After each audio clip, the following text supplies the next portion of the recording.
Gracias a todos los que se están uniendo en punto para poder iniciar nuestro estudio. Vamos al libro de los Hechos, por supuesto. Vamos a tratar de avanzar con 2 capítulos en esta oportunidad, capítulos 25 y 26.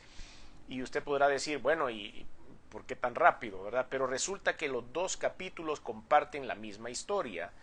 Y vamos a tratar de navegar a través de esta historia en la cual ya venimos en un par de semanas anteriores hablando acerca de la situación judicial del apóstol Pablo cuando fue metido preso a consecuencia de una demanda interpuesta por los judíos y cómo ellos habían, en un par de estudios pasados lo vimos, habían hecho una confabulación para matar a Pablo. Su sobrino se había enterado de esto, le hacen saber, se va donde el procurador decide llevarlo a donde el encargado de la zona. Después el encargado de la zona llama a un rey se le llamaba a los tetrarcas en aquel tiempo, y el apóstol Pablo apela al César, es decir, al emperador romano, y para estos fines ellos debían enviarlo a Roma. Más o menos en eso estamos. Y la escena que vamos a analizar en estos 2 capítulos, en Hechos 25 y 26, es la escena en la cual ya trasladan por primera vez a Pablo y él está dando su defensa. Y resulta que hay una visita importante en ese momento y vemos cómo Pablo se defiende bajo la unción del Espíritu Santo. Eso es lo que vamos a analizar en los próximos minutos. Así que tome su Biblia o encienda su Biblia digital y ubíquese en Hechos capítulo 25 y 26. Hemos titulado este mensaje ¿Qué hacer con los que te aborrecen por tu fe? ¿Qué hacer con los que te aborrecen por tu fe? Vamos a ver algunos consejos que Dios nos da, porque definitivamente vamos a encontrar algunas luchas.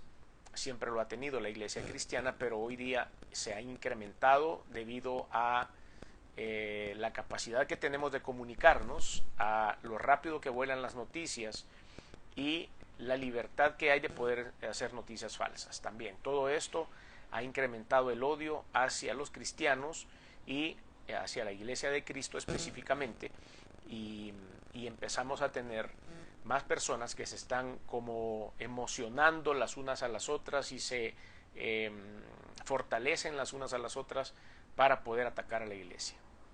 ¿Qué hacer con los que te aborrecen por tu fe? La respuesta es bien simple y pudiéramos terminar este estudio diciéndolo, el resumen que vamos a ver a través de estos dos capítulos, y es: predícales. ¿Qué hacer con los que te aborrecen por tu fe? Predícales a Cristo. Tenemos que combatir ese aborrecimiento, ese odio, ese rencor con el amor de Jesús y con su promesa de amor para todos aquellos que pueden acercarse a Él.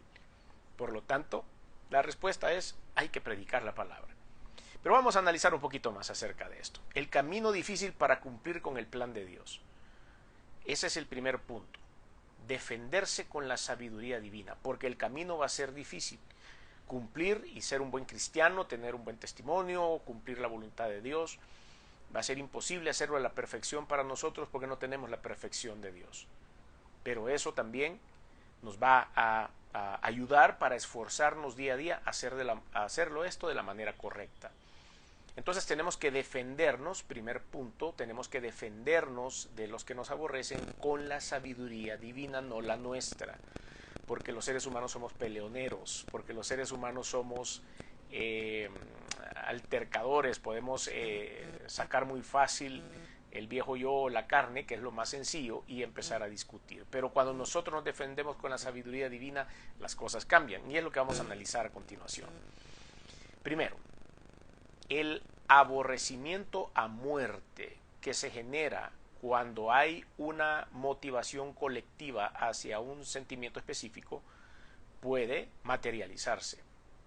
Por eso veamos lo que dice Hechos 25 del 1 al 7, la primera parte de este estudio. Hechos 25 del 1 al 7 dice lo siguiente: Llegado pues Festo a la provincia, subió de Cesarea a Jerusalén 3 días después, y los principales sacerdotes y los más influyentes de los judíos se presentaron ante él contra Pablo y le rogaron, pidiendo contra él como gracia que les hiciese traer a Jerusalén, preparando ellos una celada para matarle en el camino. Otra vez, La primera vez que habían hecho planes para matar a Pablo, lo escuchó el sobrino y ustedes se acuerdan de esta parte que nosotros estudiamos. En este caso es una siguiente confabulación para matar a Pablo, una segunda confabulación. Prepararlo hizo una celada para matarle en el camino, pero Festo respondió que Pablo estaba custodiado en Cesarea, a donde él mismo partiría en breve. Los que de vosotros puedan, dijo, descienden conmigo, y si hay algún crimen en este hombre, acúsenle. Y deteniéndose entre ellos no más de 8 o 10 días, venido a Cesarea, el siguiente día se sentó en el tribunal y mandó que fuese traído Pablo. Cuando éste llegó, lo rodearon los judíos que habían venido de Jerusalén, presentando contra él muchas y graves acusaciones de las cuales no podían probar. Bueno, vamos a analizar un poco porque van a salir algunos personajes y no quiero que se confundan con los nombres y de repente piensen que estamos hablando de otra persona. A una misma persona a veces le llaman de dos nombres diferentes. Pero aquí aparece este personaje llamado Festo. Es un nombre latino que significa festivo, o sea que ha de haber gustado la fiesta a este señor. Él se llamaba Porcio Festo, ese era su nombre completo, y era el procurador de Palestina, sucesor de Félix, aunque la administración de Festo fue muy breve, ya que él murió en el año 62 en Judea. Fue un funcionario justo y sabio, totalmente diferente a su predecesor Félix. Recuerdan que Pablo fue presentado a Félix y él lo mantuvo preso, recuerdan, para congraciarse con los judíos. En esta ocasión Festo era un tipo bastante justo, bien apegado a la justicia, valga la redundancia, en aquel tiempo. Por eso él le dice a los judíos, fíjense que tenemos a Pablo en Cesarea y él está allá, necesitamos movernos para allá. Si ustedes quieren, con mucho gusto yo puedo recibir la denuncia que ustedes quieren interponer y podemos hacer algo en contra de él. O sea, estaba haciendo las cosas correctas, como deberían ser, hasta ese punto. Entonces vemos que el que aborrece encubre su mala intención. Eso es lo primero. A veces la gente tiene la transparencia de poder expresar sus deseos, pero a veces no lo tienen. Y lo que hacen es una confabulación. Aborrecen, pero encubren su mala intención por medio de un favor. Y aquí lo podemos ver en el versículo 3, pidiendo contra él como gracia, o sea, pidiéndole el favor de traer a Jerusalén, preparando ellos una celada. Estaban pidiendo un favor. El que aborrece también tiene siempre un plan oculto usando el engaño.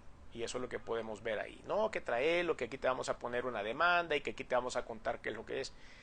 El que aborrece siempre va a tener un plan oculto, porque el aborrecimiento sale de lo más profundo del corazón y el corazón empieza a maquinar cosas que no son correctas. El que aborrece también usará toda oportunidad para acusar al objeto de su maldad. Y ellos empezaron a acusar a Pablo en frente de Festo ahí en ese momento, y él les dijo, ¿saben qué? Si tienen algo en contra, vamos al juzgado, por decirlo, vamos a la fiscalía y hagan su denuncia correctamente. El que aborrece también tomará la iniciativa para sacar el odio de su corazón a como dé lugar. Ellos van a ser muy creativos para poderse quitar el odio y el rencor del corazón. El que aborrece también acusa gravemente para que sea destruido, sabiendo que es mentira y que no tienen pruebas. Acusan gravemente, crean algunos casos solo para acusar, para destruir, aún con mentiras y con pruebas falsas. Todo eso sale de los corazones que están profundamente llenos de odio. Pero vamos a leer un consejo de lo que dice la palabra de Dios para todos nosotros en Proverbios capítulo 6. Muy interesante cómo el proverbista, inspirado por supuesto por el Espíritu Santo, nos da estos consejos para nuestra vida diaria. Proverbios 6, 16 al 19. Dice la Escritura, 6 cosas aborrece Jehová y aún 7 abomina su alma: los ojos altivos, la lengua mentirosa, las manos derramadoras de sangre inocente, el corazón que maquina pensamientos inicuos, los pies presurosos para correr al mal, el testigo falso que habla mentiras y el que siembra discordia entre hermanos. Todo esto aborrece Dios. Pero vamos a analizar un poco la estrategia que el apóstol Pablo utiliza ante este tipo de personas. No se puso nervioso, no entró en depresión, no empezó a llorar, no empezó a querer sobornar a los jueces ni a nadie. Sencillamente confió en Dios. Hechos 25, ahora de los versículos 8 al 27. Vamos a ir leyendo por partes. Alegando Pablo en su defensa: ni contra la ley de los judíos, ni contra el templo, ni contra César he pecado en nada. Pero Festo, queriendo congraciarse con los judíos, respondió a Pablo y dijo: ¿quieres subir a Jerusalén y allá ser juzgado de estas cosas delante de mí? Recuerden que Festo, ya platicamos sobre esto, era un hombre bastante justo. Pablo dijo: ante el tribunal de César estoy, donde debo ser juzgado. A los judíos no les ha hecho ningún agravio, como tú sabes muy bien, porque si algún agravio o cosa alguna digna de muerte he hecho, no rehúso morir. Pero si nada hay de las cosas de que estos me acusan, nadie puede entregarme a ellos. A César apelo. Entonces Festo, habiendo hablado con el consejo, respondió: a César ha apelado, a César irás. Entonces aquí vemos que él empieza a defenderse con el conocimiento de las leyes, y él sabía que siendo un ciudadano romano podía apelar para que lo mandaran a Roma y allá presentar su caso. Y él dice: yo no tengo nada que hacer, yo no tengo nada de qué arrepentirme, no he cometido ningún ilícito, no he hecho nada de esto. A los judíos ningún agravio, como dice aquí en el versículo 10. No he hecho ningún agravio, como tú lo sabes bien. Me están juzgando por gusto. Eso es lo que le estaba queriendo decir. Entonces, como no había seguridad jurídica en ese lugar, a pesar de que Festo era bastante correcto, viene el apóstol Pablo y dice: a César apelo, haciendo uso de su ciudadanía romana. Aparte, habían planes de Dios, por supuesto, de que Pablo llegara a Roma. Esa era una de las metas que habían a consecuencia de todo esto que estaba sucediendo. Pablo tenía que llegar a Roma y predicar en Roma, vivir en Roma. Y esta era la mejor manera de buscar ese salvoconducto para llegar de manera segura hasta Roma. Pero César, vamos a hablar un poquito de él, vamos a conocer a qué César estaba apelando, quién era esta persona. Era un sobrenombre. César es un sobrenombre que es original de la familia Juliana en Roma, después o de los emperadores. Cuando hablamos así de la familia Juliana en Roma, quiere decir de la familia de emperadores. César era la máxima autoridad del imperio romano. Él nombraba a algunos reyes, que no se debe confundir con que los reyes van a ser la máxima autoridad del imperio. Siempre era el César. Entonces era el emperador. Después de haber sido dignificado en Julio César, se hizo nombre usual de todos los miembros de la familia que subían al trono, los que tenían el mismo linaje. El último de estos fue Nerón. O sea, a Nerón se le daba como el rango de César, si quiere verlo así, aunque era más una designación que un rango. Era Nerón, así, ese era su nombre, pero era llamado el César, que quiere decir el emperador. Pero dicha denominación, que es esta de César, la conservaron sus sucesores como una especie de título perteneciente al emperador. Y eso es lo que vemos. Entonces, a veces César es el símbolo de cualquier príncipe terrenal o del Estado General de Roma.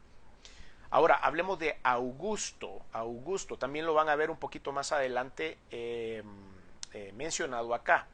Augusto significa, si lo traducimos al español, digno de reverencia, y es un título latino que el Senado romano otorgó a Gayo Octavio César, el primer emperador romano del 27 a.C.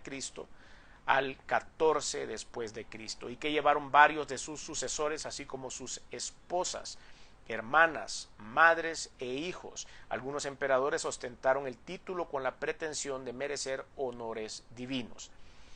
Augusto César, César y todos los demás que vamos a hablar ahorita llevaban esto. Por eso es que a veces es un poco confusa la historia y es necesario conocer la línea de los tiempos para no perdernos en saber de qué emperador estamos hablando en el momento.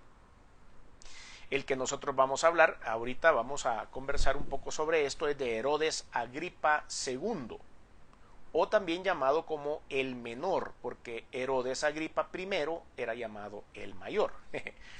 Hijo de Herodes Agripa I, era el segundo, el menor. Nació en Roma en el año 27 después de Cristo y le educaron bajo el cuidado del emperador Claudio.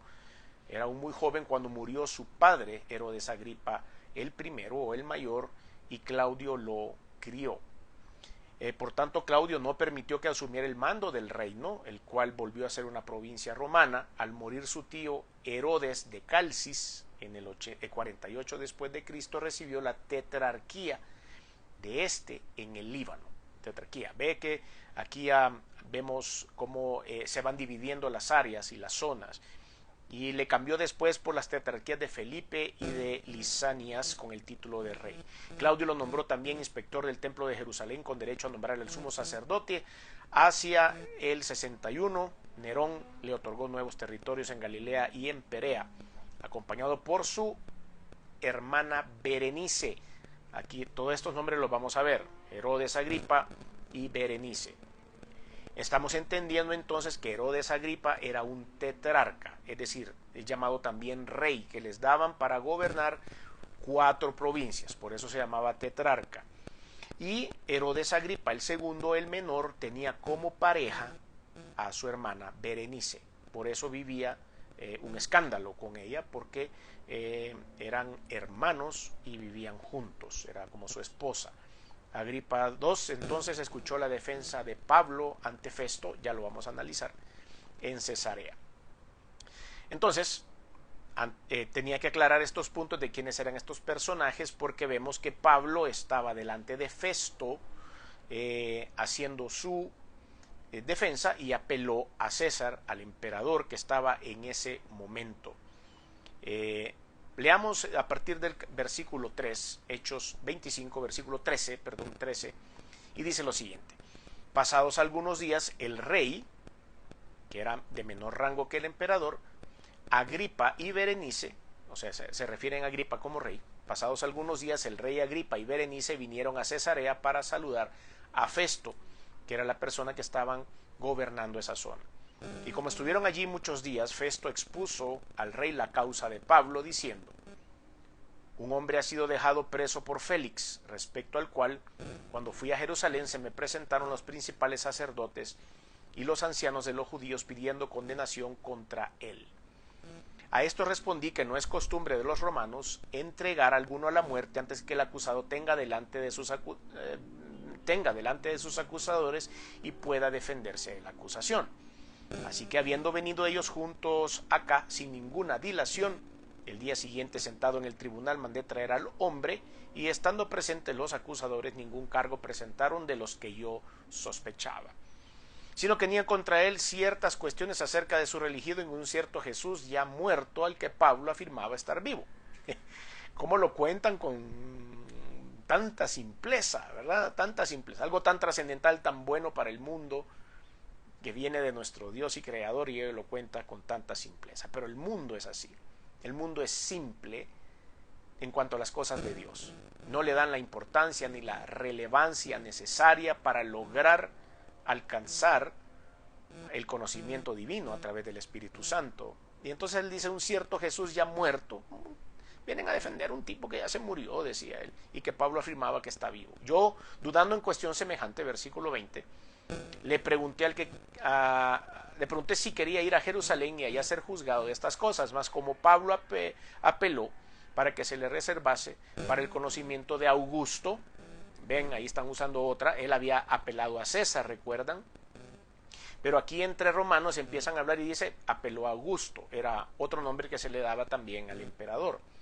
Mandé que le custodiasen hasta que lo enviara yo a César. Ahí está usando en una misma línea las dos denominaciones del mismo personaje. Entonces Agripa dijo a Festo: Agripa, ¿quién era? El rey, tetrarca de la zona, y Festo, ¿quién era? El gobernador del área. Entonces los dos estaban hablando. Yo también quisiera oír a este hombre, y él le dijo: mañana lo oirás. Agripa estaba interesado en escuchar a Pablo. ¿Qué habrá oído Agripa acerca de él? ¿Qué descripción le habrán dado acerca del apóstol Pablo? No lo sabemos, pero Ha de ser muy interesante para que estos dos hombres de alto rango, que venían de Roma o eran romanos y alejados totalmente de las cuestiones cristianas de los judíos, tuvieran el interés de escuchar a Pablo cómo hablaba. Y le dice, sí, sí, sí, le dice Festo, mañana lo vas a oír, lo vamos a mandar a traer. Versículo 23, al otro día viniendo Agripa y Berenice con mucha pompa, a ustedes se pueden imaginar esta pareja entrando, hermanos que vivían juntos, es decir, que tenían una relación matrimonial, con mucha pompa y entrando en la audiencia con los tribunos y principales hombres de la ciudad, por mandato de Festo fue traído Pablo. Era el show del día, ¿verdad? Traer al apóstol. Versículo 24. Entonces Festo dijo, Rey Agripa y todos los varones que estáis aquí juntos con nosotros, aquí tenéis a este hombre respecto del cual toda la multitud de los judíos me ha demandado en Jerusalén y aquí, dando voces que no debe vivir más. Ya ellos estaban siendo claros aún con Festo, de que querían quitarle la vida. Versículo 25, vean lo que dice el hombre, que si ustedes recuerdan es bastante apegado a la justicia. Pero yo, hallando que ninguna cosa digna de muerte he hecho, y como él mismo apeló a Augusto, he determinado enviarle a él, porque eso es lo que debo hacer. Versículo 26. Como no tengo cosa cierta que escribir a mi Señor, le he traído ante vosotros y mayormente ante ti, oh rey Agripa, para que después de examinarle tenga yo que escribir. Porque me parece fuera de razón enviar un preso y no informar de los cargos que hay en su contra. Pero sencillamente él no encontraba qué cargos ponerle. Entonces, cuando nosotros nos enfrentamos a una situación como esta y tenemos la oportunidad de defendernos, tenemos que hacer varias cosas principales. En el versículo 8, ustedes pueden recordar cómo habló el apóstol Pablo en su defensa, que ni contra la ley de los judíos, ni contra la ley del templo, ni contra César he pecado, así dijo él. Quiere decir que ustedes y yo nunca debemos aceptar una culpa falsa. Si nosotros estamos seguros que no hemos cometido ninguna injusticia, nunca vamos a aceptar ninguna culpa que no sea nuestra. A diferencia es, si nosotros hemos cometido una falta, de acuerdo a lo que dice la Escritura, debemos aceptar nuestra falta y retroceder de nuestro problema y salir adelante. No desanimemos por la corrupción ante los administradores de justicia, por tener al juez que toda la tierra, ante el cual toda la tierra se debe rendir, que es el juez justo, Dios el Todopoderoso. Pero nosotros no tenemos que desanimarnos, porque vamos a encontrar corrupción en el sistema de administración de la justicia, pero no debemos desanimarnos. Dios debe estar con nosotros, sobre todo, por supuesto, cuando se nos ha acusado injustamente. Cuando tenemos algo que pagar, pues las leyes humanas deben hacernos pagar. Número 3, tener conocimiento de las leyes para no permitir que se establezca un tribunal formado por los enemigos, porque entonces no sirve de nada. Si nosotros formamos un tribunal para juzgar a un enemigo, es obvio que el enemigo va a perder, ¿sí o no? Entonces el tribunal pierde credibilidad. Pero si tenemos un tribunal plural en donde vamos a juzgar a una persona y no están del todo sus enemigos, a las personas que le sean contrarios, entonces vamos a tener un tribunal más justo, ¿sí o no? Creo que tiene lógica. Entonces vamos a ver cómo se estaba conformando esto. Llegó Festo, llegó Agripa con Berenice, que eran personas bastante externas a esta situación, y ellos como que pusieron ese balance y dijeron, bueno, tenemos que cumplir la ley de presentarlo a César. Utilizó su derecho como ciudadano romano para apelar a César y así encaminarse a un lugar asignado por Jesús para predicar. Como dijimos hace un rato, Roma era un destino que Dios había escrito para el apóstol Pablo, y todo esto se estaba configurando a través de esta prueba. Si usted está pasando alguna prueba, probablemente se esté configurando algo en su vida para llevarlo a una meta que Dios ya plantó, que ya escribió, pero que ahora para usted y para mí sencillamente no están en el horizonte. Dios lo sabe, nosotros no. Entonces hay que tener ánimo en medio de las circunstancias. Hechos capítulo 23, versículo 11, como lo leímos hace un par de semanas, dice: a la noche siguiente se le presentó el Señor y le dijo: ten ánimo, Pablo, pues como has testificado de mí en Jerusalén, así es necesario que testifiques también en Roma. Pero en ese momento, hace 2 capítulos o 3, Era difícil para Pablo lograr entender qué era lo que iba a pasar y el por qué el Señor le había dado esa palmadita en la espalda diciéndole ánimo, porque el plan perfecto era llegar a Roma. Entonces, en Hechos capítulo 25, versículos del 11 al 12, es cuando él dice a César apelo. Entonces Festo, habiendo hablado con el consejo, respondió: a César has apelado, a César irás. También el apóstol Pablo actuó en la base de la misión de Dios para cambiar el propósito de la maldad para predicarle a la clase política. Cuando el Señor Jesús llamó a Pablo, y él va a contarle su historia un poco más adelante, le dijo que lo llamaba porque instrumento escogido me es este para predicarle a los gobernadores, dijo, a los reyes y a las personas importantes. Eso es lo que le dijo a través de Ananías al apóstol Pablo. Y esa promesa de parte de Dios se está cumpliendo ahora aquí delante de nuestros ojos. Entonces Festo establece un interrogatorio fuera de la ley. Agripa no tenía jurisdicción en esa zona. Festo quería encontrar algún delito inexistente para hacer un reporte que justificara ante un tribunal de Roma no querer liberarlo. O sea que al final de todo siempre había algo ahí, aunque el hombre había sido un poco más justo que Félix, pero también estaba queriendo manipular un poco la situación. Pablo usa su derecho inalienable de la predicación con autoridad espiritual. Ahora vamos a pasar al capítulo 26, versículos del 1 al 8. Y vamos a encontrar la respuesta de Agripa. Y dice aquí, versículo 1, Hechos 26, del 1 al 8, dice: entonces Agripa dijo a Pablo: se te permite hablar por ti mismo. Pablo entonces, extendiendo la mano, comenzó así su defensa. Truénense los dedos, porque aquí viene un señor discurso inspirado por el Espíritu Santo para todos aquellos que tienen duda todavía de que Dios no nos da que hablar, o que Dios nos va a dar la sabiduría o la inteligencia para poderlo hacer correctamente. Lea con cuidado. Dice: me tengo por dichoso, oh rey Agripa, de que haya que defenderme hoy delante de ti por todas las cosas de que soy acusado por los judíos. Mayormente porque tú conoces todas las costumbres y cuestiones que hay entre los judíos, por lo cual te ruego que me oigas con paciencia.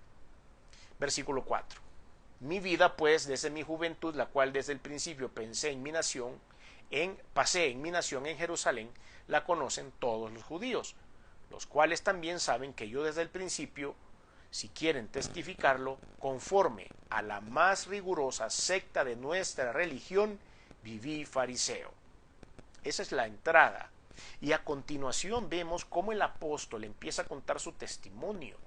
Se para delante de este hombre que tal vez en su momento de haber dicho: y a mí qué me importa la infancia de Pablo, pero no lo interrumpió. Se quedó escuchando cómo fue la transformación de Pablo. ¿Qué me importa dónde nació? ¿Qué me importa de qué manera era? ¿En qué trabajaba antes? ¿Cuál era su profesión o su oficio? Pero en silencio escuchan todo lo que el apóstol estaba diciendo.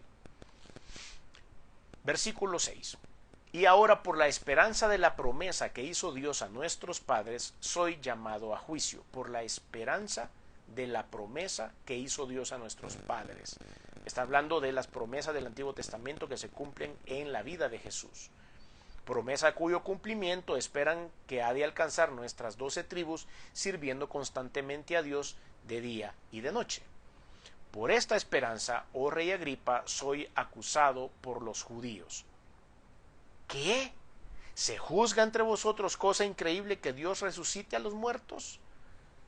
Vamos a hacer una pausa en este discurso acá en el versículo 8. Primero, vemos las características del discurso. Y lo primero es que Pablo mantenía el respeto a la autoridad. Lo vemos en el versículo 1 del capítulo 26. Después de esto, analiza el trasfondo de los oyentes para predicar precisamente lo que necesitan oír. Pablo debía ser reverente, Pablo debía tener una estructura en su discurso para poder llegar al oyente, porque eran las personas más importantes después del César. Entonces ellos tenían que escuchar algo que fuera en consonancia con su preparación académica. Entonces tenía que analizar el trasfondo. Pablo usa su testimonio como evidencia de la fe en Jesucristo. Pablo empieza a usar sus herramientas, lo que Dios le había dado, sus experiencias personales y la unción del Espíritu para poder trasladar el mensaje de su testimonio. Nada tiene oculto, pues su vida pasada es de conocimiento popular. Todo el mundo conocía lo que había pasado con Saulo de Tarso. Tienen conocimiento de su vida como fariseos, saben de qué era, hasta el mismo pueblo cristiano al principio le tenía miedo. Revela que la causa de ser enjuiciado es su fe. Eso dice. A ver, yo no he matado a nadie, yo no he traficado nada, yo no he estafado a nadie, sencillamente creo en Jesucristo, en su muerte, en su resurrección, y es por eso que me están juzgando. Con inteligencia hace ver que las leyes romanas no tienen tipificado como un delito la fe en Dios, por ello no deben de prestarse ellos dos a formar un tribunal que no es conforme a la ley. Estaban oyendo el chambre los dos, Festo y Agripa y su esposa hermana Berenice, estaban escuchando el chambre de Pablo. Pero qué bueno que tuvieron esa oportunidad. Hasta eso es bueno, porque ellos tuvieron esa expresión, esa vocalización en persona de Pablo diciendo y contando su testimonio de transformación de vida. Entonces vamos a ver que el poder y la defensa por el testimonio o la experiencia que hemos tenido con Dios es determinante en las manos del Señor. Hay que seguir haciéndolo, hay que seguir predicando, aún en medio del juicio, aún en medio de la situación difícil, aunque esté con personas que supuestamente en el mundo son importantes o VIPs, personas verdaderamente importantes, hay que seguir predicando la palabra de Dios, hay que poner por delante a Cristo. Sigamos leyendo, ahora vamos con Hechos 26 del 9 al 14 y dice: yo ciertamente había creído mi deber. Vea usted, está describiendo al viejo yo, al viejo Saulo de Tarso. Yo ciertamente había creído mi deber hacer muchas cosas contra el nombre de Jesús de Nazaret, lo cual también hice en Jerusalén. Yo encerré en cárceles a muchos de los santos, habiendo recibido poderes de los principales sacerdotes, y cuando los mataron, yo di mi voto. Y muchas veces castigándolos en todas las sinagogas los forcé a blasfemar, y enfurecido sobremanera contra ellos los perseguí hasta las ciudades extranjeras. Ahí está contando lo que era y cómo era el pobre Pablo antes, como se llamaba Saulo de Tarso, en contra de las cosas de Dios. Versículo 12. Ocupado en esto, iba yo a Damasco con poderes y con comisión de los principales sacerdotes, cuando a mediodía, oh rey, yendo por el camino, vi una luz del cielo que sobrepasaba el resplandor del sol. Cuando me rodeó a mí y a los que iban conmigo, y habiendo caído todos nosotros en tierra, oí una voz que me hablaba y decía en lengua hebrea: Saulo, Saulo, ¿por qué me persigues? Dura cosa te es dar coces contra el aguijón. Él empieza a contar el proceso de transformación. Y yo puedo ver la cara de Festo, de Agripa, de Berenice y de todos los que estaban sentados ahí con la boca abierta, escuchando más bien los detalles del relato de Pablo, de cómo había sido su vida antes y cómo él dramáticamente, por una obra divina, había sido transformado en su vida. Las evidencias de la fe en su relato son importantísimas. Ahora, la gente con la que Pablo estaba hablando en ese momento eran religiosos, por supuesto, ¿verdad? Los romanos no lo eran, pero estaban rodeados ahí de todos los fariseos y todos los escribas y los judíos que estaban ahí queriendo señalar a Pablo, y por supuesto estaban detenidamente escuchando su discurso para ver qué otra acusación sumaban a su cuenta. Pero esta religiosidad de estos hombres genera una falsa fe que es antagónica en contra de Dios. Cometer injusticia contra los inocentes y justificarse o justificar esas injusticias era parte de esa religiosidad, y así como estaban esos sentados ahí, había sido Pablo en el momento que describe todo esto de cómo él era antes, cómplice, colaborador de criminales religiosos, era cruel y era deshumanizado, era el fruto de su religión, celoso de los cristianos, sediente de maldad, porque los demás estaban transformando sus vidas. Entonces la experiencia del encuentro con Jesús es transformadora para él, y era necesario que todos lo supieran. Su encuentro fue estando al 100% al servicio de la maldad, y ahí se encontró con Cristo. La gloria de Jesús no fue opacada, dice, por el sol. Era más brillante la gloria de Cristo que el sol, que en ese momento estaba brillante en el desierto. Y eso es lo que sucede. La luz de Cristo siempre va a ser superior a la luz de los seres humanos. La santidad que Dios hizo que cayera a tierra como en el Sinaí, el pueblo quedó también postrado ante su santidad cuando Dios vino al mundo. Jesús se revela como Dios, y al tocar a su iglesia, es como tocarlo a él también. Entonces se dieron algunos cambios en Pablo. Versículos del 15 al 32 dice: yo entonces dije, ¿quién eres, Señor? Y el Señor dijo: yo soy Jesús, a quien tú persigues, pero levántate y ponte sobre tus pies, porque para esto he aparecido a ti, para ponerte por ministro y testigo de las cosas que has visto y de aquellas en que me apareceré a ti. Y está ahí Pablo testificando. O sea que se cumplió esa promesa. Librándote de tu pueblo y de los gentiles a quienes ahora te envío, para que abra sus ojos, para que se conviertan de las tinieblas a la luz y de la potestad de Satanás a Dios, para que reciban por la fe que es en mí perdón de pecados y herencia entre los santificados. Versículo 19.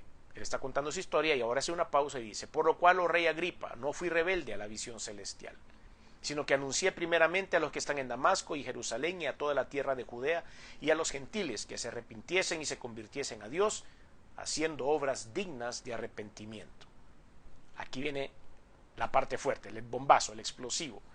Por causa de esto, los judíos, prendiéndome en el templo, intentaron matarme, pero habiendo obtenido auxilio de Dios, persevero hasta el día de hoy, dando testimonio a pequeños y a grandes, no diciendo nada fuera de las cosas que los profetas y Moisés dijeron que habían que suceder: que el Cristo había de padecer y ser el primero de la resurrección de los muertos, para anunciar luz al pueblo y a los gentiles.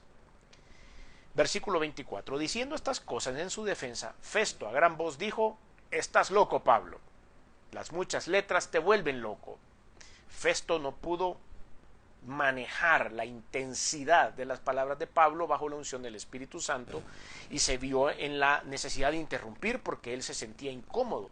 Las muchas letras te vuelven loco. Mas él dijo: no estoy loco, excelentísimo Festo, sino que hablo palabras de verdad y de cordura, pues el rey sabe estas cosas, delante de quien también hablo con toda confianza. Porque no pienso que ignora nada de esto, pues no se ha hecho esto en ningún rincón. ¿Crees, oh rey Agripa, a los profetas? Deja de hablar con Festo y se dirige al rey.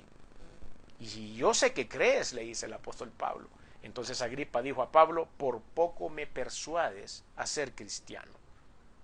Y Pablo dijo: quisiera Dios que por poco o por mucho, no solamente tú, sino también los que hoy me oyen, fueseis hechos tales cual yo soy, excepto estas cadenas. ¡Qué discurso! ¡Qué plática! ¡Qué confianza! ¡Qué firmeza! ¡Qué autoestima más estable la que el Espíritu Santo da cuando nos referimos a personas tan importantes con las que estaba hablando Pablo, y les habla con esa autoridad! Cuando había dicho estas cosas, se levantó el rey y el gobernador y Berenice y los que se habían sentado con ellos, y cuando se retiraron aparte, hablaban entre sí diciendo: ninguna cosa digna ni de muerte ni de prisión ha hecho este hombre. Y Agripa dijo a Festo: ¿podría este hombre ser puesto en libertad si no hubiera apelado a César? Quiere decir que su discurso había causado el efecto correcto. La unción del Espíritu y el poder del testimonio de transformación de Jesús en su vida puede causar un efecto trascendental, impactante en la vida de los seres humanos. Por eso usted y yo debemos compartir nuestro testimonio, hablar acerca de esto, no quedarnos callados, y que la gente conozca las bondades y las misericordias que Dios ha tenido para con usted, para con su familia, para conmigo y para con mi familia. Debemos reconocer que hay alguien superior. Jesús era el que estaba vivo, el que ha resucitado, y eso es lo que él estaba diciendo. Por eso desafió a Agripa y a los otros oyentes a entregar su corazón a Jesús. ¡Qué valor! Pero Dios lo había comisionado para eso. Nosotros también estamos comisionados para podernos defender ante los que nos aborrecen por nuestra fe. El apóstol Pablo era el hombre más perseguido en esa época, y se paró y tuvo la oportunidad de decir lo que dijo. Y por supuesto después fue mandado a Roma, que era el destino final. Si usted quiere recibir a Cristo como Señor y Salvador, le invito a que haga una oración ahí donde está, para que sea parte de este programa de bendición de Dios para la humanidad. Para que, como el apóstol Pablo, usted pueda tener esa experiencia personal con el Señor Jesús. Y que cuando abra su boca, inspirado por el Espíritu Santo, pueda decir cosas que pueden venir únicamente del cielo. Si usted quiere dar este paso de fe y obtener su salvación eterna, ahí donde está, haga conmigo una oración y diga: Señor Jesús, reconozco que soy pecador, que he hecho cosas que no han sido de tu agrado. Perdóname, me arrepiento. Reconozco que viniste al mundo hecho hombre, que te colgaron en una cruz y que la sangre que derramaste ha servido para limpiar mis pecados. Reconozco que resucitaste al tercer día y que estás sentado a la diestra de Dios. Por lo tanto, hoy abro mi corazón y te recibo en él como mi único y suficiente Señor y Salvador. Te doy gracias por esta oportunidad de brindarme salvación eterna y ayúdame a contar mi testimonio de conversión. En el nombre de Jesús. Amén.